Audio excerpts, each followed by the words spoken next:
Hi guys, my name is Milap Gupta and you are watching me on my YouTube channel English with Milap. दोस्तों, आज की ये video बहुत ही ज़्यादा इंटरेस्टिंग होने वाली है, इसलिए वीडियो को पूरा एंड तक देखिएगा क्योंकि आज हम इस वीडियो में सीखेंगे एक बिल्कुल अलग टॉपिक। जी हाँ दोस्तों, यहाँ हमारा जो टॉपिक है ये है एम्फेटिक वर्ड्स। इंग्लिश के ग्रामर के अंदर ऐसे कौन से वर्ड्स होते हैं जो किसी सेंटेंस के अंदर एम्फसाइज करते हैं, यानी कि किसी सेंटेंस में जोर देते हैं। जैसे अगर हम सेंटेंस में देखें तो डू, डज और डिड का अक्सर हम यूज़ करते हैं, चाहे हम हेल्पिंग वर्ब के रूप में इनका यूज़ करें, चाहे हम इन्हें मेन वर्ब के रूप में यूज़ करें, लेकिन डू, डज और डिड का अक्सर हम यूज़ करते हैं। वैसे डू का मतलब और डज का मतलब होता है करना और डिड का मतलब होता है करा या किया। तो यहाँ पर मैं आपको बताना चाहूँगा कि हम कुछ ऐसे सेंटेंसेस हैं जिनमें हम डू, डज और डिड का यूज़ करेंगे और इन सेंटेंसेस को बनाएंगे एम्फेटिक वर्ड से मिलते जुलते सेंटेंसेस, यानी कि इन्हें हम बना देंगे एम्फेटिक सेंटेंसेस। अभी फिलहाल ये सभी सेंटेंसेस जो है ये नॉन एम्फेटिक है।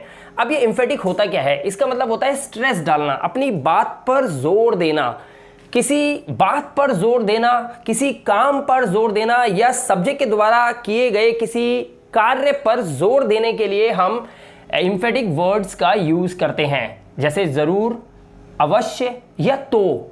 एग्जाम्पल के लिए मैं एक सेंटेंस लेता हूं। अब यहां पर देखिए, मैंने कुछ सेंटेंसेस लिखे हैं, यहां पूरे 10 सेंटेंस मैंने यहां पर लिखे हैं। ये 10 के 10 सेंटेंसेस आप ध्यान से देखें तो ये प्रेजेंट इंडेफिनिट के, पास्ट इंडेफिनिट के सेंटेंस हैं और साथ ही ये ऐसे सेंटेंस भी हैं जिसमें हम किसी से कुछ बात कहते हैं। जैसे आप यहां पर देखिए, लिखा है प्लीज हेल्प द पुअर, कृपया गरीबों की मदद करें। तो ऐसे सेंटेंसेस में हम जब जरूर, अवश्य या तो का यूज करें तो कैसे इन सेंटेंसेस को हम कन्वर्ट करेंगे डू, डज और डिड को लगाकर, ये है हमारा आज का टॉपिक। तो चलिए वीडियो को शुरू करते हैं और सबसे पहले सेंटेंस को करते हैं और एक एक करके इन सभी सेंटेंसेस को करना सीखेंगे। मैं यकीन के साथ कह सकता हूं दोस्तों, इस वीडियो को पूरा एंड तक देखने के बाद आपको टेंसेस में और ज्यादा इंप्रूवमेंट हो जाएगा। जो टेंसेस आपने सीखे हैं मेरी प्रीवियस वीडियो लेक्चर के अंदर, इस वीडियो को कंप्लीट देखने के बाद आपको समझ में आ जाएगा कि ऐसे सेंटेंसेस भी होते हैं जिनमें हम कुछ टेंसेस से हटकर रूल यूज करते हैं और सेंटेंस के अंदर एम्फसाइज कर देते हैं, यानी कि सेंटेंस में स्ट्रेस डाल सकते हैं। देखिए, पहला सेंटेंस यहां पर लिखा है वी, यानी कि हम। राइट, राइट मतलब लिखते हैं, हम लिखते हैं। क्या लिखते हैं? अ लेटर, हम एक पत्र लिखते हैं, या फिर हम बोल सकते हैं हम पत्र लिखते हैं। अगर मैं ये बोलूं कि हम पत्र लिखते तो हैं, आपने बोला क्या तुम पत्र लिखते हो, मैं बोलूं हाँ मैं पत्र लिखता तो हूं, तो इसको इंग्लिश में कैसे बोलेंगे? लिखता तो हूं या लिखता तो था, या मैं जरूर लिखता हूं या मैं अवश्य लिखता हूं। तो प्रेजेंट इंडेफिनिट टेंस के अंदर जब मैं बोलूं अवश्य करता हूं, मैं ऐसा काम अवश्य करता हूं, मैं यह करता तो हूं, मैं यह जरूर करता हूं, तो इसके लिए हमें एक खास वर्ड का जरूरत होता है, जो वर्ड होता है एम्फेटिक वर्ड, डू, डज या फिर पास्ट हो तो डिड। अब यहां पर ये सेंटेंस आप ध्यान से देखें तो वर्ब की फर्स्ट फॉर्म यूज की गई है वी के साथ, यानी कि ये एक प्रेजेंट इंडेफिनिट टेंस है और प्रेजेंट इंडेफिनिट टेंस के अंदर हम नेगेटिव में डू, डज का यूज करते हैं। तो यहां पर हम डू या डज में से एक का यूज करेंगे, लेकिन किसका? हमें कुछ नहीं करना, सब्जेक्ट हमारा एज इट इज यहां पर आ जाएगा, हम लिखेंगे यहां पर वी। अब हमें लिखना क्या है? हम पत्र लिखते तो हैं या हम पत्र जरूर लिखते हैं, तो वी। अब वी के साथ हम देखना है डू या डज क्या यूज करते हैं। तो दोस्तों, मेरी प्रीवियस वीडियो लेक्चर्स में अब तक आप समझ गए होंगे कि हमें वी के साथ डू का यूज करना होता है। तो हम यहां लिखेंगे वी डू और उसके बाद सेम बाकी के सेंटेंस को यहां पे लिखेंगे वी डू राइट लेटर। हम इस तरह से इसको लिख सकते हैं। इसका मतलब है हम पत्र लिखते हैं, लेकिन नीचे सेंटेंस का मतलब हो गया स्ट्रेस डाल के हम बोलेंगे हम पत्र लिखते तो हैं या फिर हम पत्र जरूर लिखते हैं, अवश्य लिखते हैं। क्लियर हो गया? बिल्कुल ओके। यहां पर हमने किया क्या? हमने सिर्फ सब्जेक्ट के साथ डू का यूज किया है, जैसा कि हम प्रेजेंट इंडेफिनिट टेंस में करते हैं, वी के साथ डू का यूज किया। अब हम देखते हैं सेकंड सेंटेंस। चलिए अब दूसरा सेंटेंस देखते हैं। ही डांसेज, यहां पर प्रेजेंट इंडेफिनिट टेंस के अंदर हम थर्ड पर्सन सिंगुलर के साथ मेन वर्ब में एस या ईएस का यूज करते हैं। लिखा है ही डांसेज, हमने डांस के साथ एस का यूज किया है। अब इस सेंटेंस को हम जोर देके बोलेंगे तो क्या हिंदी बनेगी? इसकी हिंदी है वह नाचता है। हमें बोलना है वह नाचता तो है या वह जरूर नाचता है, वह अवश्य नाचता है। तो हम कैसे बोलेंगे? सबसे पहले हमें क्या करना है? हम अपने सब्जेक्ट को एज इट इज लिखेंगे ही। अब यहां पर हमें समझना है वी के साथ हमने डू का यूज किया था, लेकिन प्रेजेंट इंडेफिनिट टेंस के हिसाब से देखें और आपको पता है थर्ड पर्सन सिंगुलर के साथ हम डज का यूज करते हैं, तो हम लिखेंगे ही डज, ही डज। अब यहां पर समझने वाली बात यह है, क्योंकि यहां पर डज यानी कि डू के साथ ऑलरेडी ईएस का यूज हो चुका है, तो डांसेस में से एस हटा के आपको सिर्फ लिखना है डांस। बस इस बात का आपको ध्यान रखना है, इसीलिए मैंने सेकंड सेंटेंस में इसका एग्जांपल आपको समझा दिया है। अगर थर्ड पर्सन सिंगुलर के साथ मेन वर्ब में एस या ईएस का यूज हो और जब आप उसका आंसर देंगे यानी कि जब आप उसको जोर देकर बोलेंगे, उसमें एम्फेटिक वर्ड्स का यूज करेंगे, तब आपको मेन वर्ब के साथ एस या ईएस को हटा देना है। तो यहां पे बनेगा ही डज डांस। ठीक है, नेक्स्ट सेंटेंस देखिए, यू लव्ड, लव प्यार करता हूं या प्यार करती हूं या प्यार करते हैं। अब इसमें ईडी लगा हुआ है, यानी कि डी लगने की वजह से यहां पर ये वर्ब की सेकंड फॉर्म यूज हुई है, past indefinite tense. You loved her very much, तुम उसे प्यार करते थे बहुत ज्यादा, तुम उसे बहुत ज्यादा प्यार करते थे। अगर आपको यह कहना पड़े कि तुम उसे बहुत प्यार करते तो थे, या फिर तुम उसे बहुत प्यार अवश्य करते थे, या तुम उसे जरूर बहुत प्यार करते थे, इस सेंटेंस को कैसे बनाएंगे? पास्ट इंडेफिनिट टेंस है तो आपको पता है उसमें नेगेटिव सेंटेंस या इंटरोगेटिव के अंदर हम हेल्पिंग वर्ब डिड का यूज करते हैं, जो कि वर्ब की सेकंड फॉर्म होती है डू की। तो हम यहां पर लव्ड की जगह पर डिड को यूज करेंगे। तो हम अपने सब्जेक्ट को लिखेंगे यू, उसके बाद हम लिखेंगे यू डिड, उसके बाद जिस तरह से आपने डज के बाद डांस में से एस हटा दिया था, वैसे यहां पर यू डिड लव्ड में से ईडी हटा के आप सिंपल क्या लिखेंगे, यू डिड लव हर, उसके बाद लिखेंगे आप वेरी मच। बाकी का सेंटेंस एज इट इज आपको लिख देना है। You did love her very much, आप उसे बहुत प्यार करते तो थे, या फिर आप उसे अवश्य बहुत प्यार करते थे, आप उसे जरूर बहुत प्यार करते थे। आपने जोर देके इस सेंटेंस को बोल दिया। आप उसे प्यार करते तो थे, आप उसे प्यार अवश्य करते थे, जोर दे दिया बात में।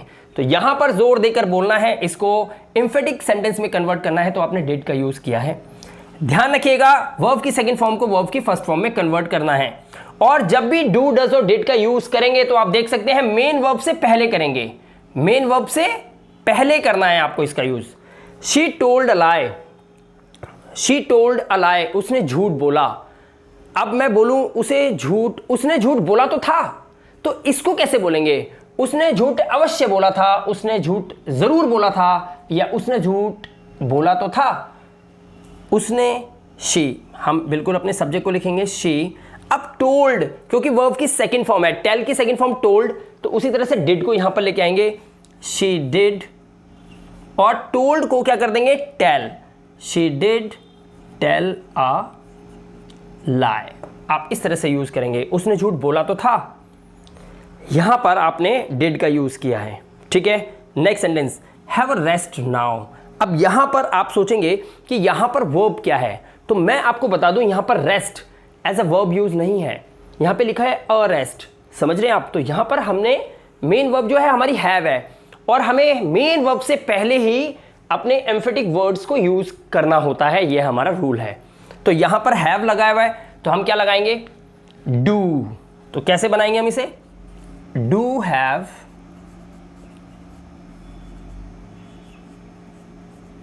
अ rest now, do have a rest now. Hindi क्या बनी, हैव अ रेस्ट नाउ, अब आराम कर लो। क्या बोला है हमने किसी को, हमने सामने वाले को बोला है अब आराम कर लो, हैव अ रेस्ट नाउ। लेकिन जब हम इसे बोलेंगे आराम तो कर लो, या जरूर आराम कर लो, या आराम अवश्य कर लो। अगर मैं ज्यादातर वैसे हम यही बोलते हैं कि आराम तो कर लो, तो इसके लिए क्या बोलेंगे, आराम तो कर लो, do have a rest now. हमने डू का यूज किया, right. Next sentence, please help the poor, गरीबों की मदद करें, कृपया गरीबों की मदद करें। तो हम कैसे बोलेंगे इसको, कृपया गरीबों की मदद अवश्य करें। तो कैसे बनाएंगे, प्लीज को एज इट इज लिखेंगे पहले आप, प्लीज। हमारी वर्ब क्या है, हमारी मेन वर्ब है हेल्प, प्लीज नहीं है, इसलिए डू प्लीज या डज प्लीज मत करना। यहां पर हम क्या कर रहे हैं, सामने वाले को बोल रहे हैं कृपया गरीब की मदद करना, तो please do help the poor. आप इस तरह से इस सेंटेंस को बोलेंगे। कृपया गरीब की मदद अवश्य करना, ठीक है।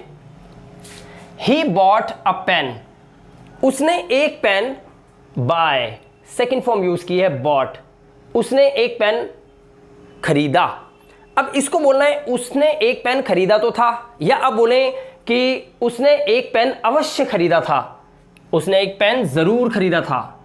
सेंस में, तो के सेंस में अगर देखें, उसने एक पेन खरीदा तो था, तो ही, और क्योंकि यहां पर वर्ब की सेकंड फॉर्म है तो आपको डिड लाना है, ही डिड, और बॉट को वर्ब की फर्स्ट फॉर्म में कन्वर्ट करना है, he did buy a pen, उसने एक पेन खरीदा तो था, मैंने चाय पी तो थी। इस तरह से स्ट्रेस दे के बोलना है आपने, यहां पे स्ट्रेस दिया है आपने, जोर दिया है, जोर देने के लिए आपने डिड का यूज कर दिया, वर्ब की फर्स्ट फॉर्म लगा दी। देखने में बड़ा ही अटपटा सेंटेंस लग रहा होगा, लेकिन ग्रामर का रूल है, एम्फेटिक वर्ड्स इनका यूज किया जाता है। शी हैज अ कार, उसके पास एक कार है। अब मुझे ये बोलना है कि उसके पास एक कार तो है, उसके पास एक कार अवश्य है, उसके पास एक कार जरूर है। तो हम कैसे बोलेंगे, पहले हम लगाएंगे अपना शी सब्जेक्ट, उसके बाद हमारी इसमें मेन वर्ब क्या है, हैज एक वर्ब के रूप में काम कर रही है यहां पर, राइट।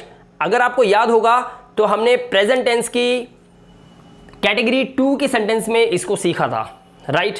तो यहां पर कैसे बोलेंगे, शी हैज अ कार, उसके पास एक कार है, उसके पास एक कार तो है, तो हम बोलेंगे शी डज।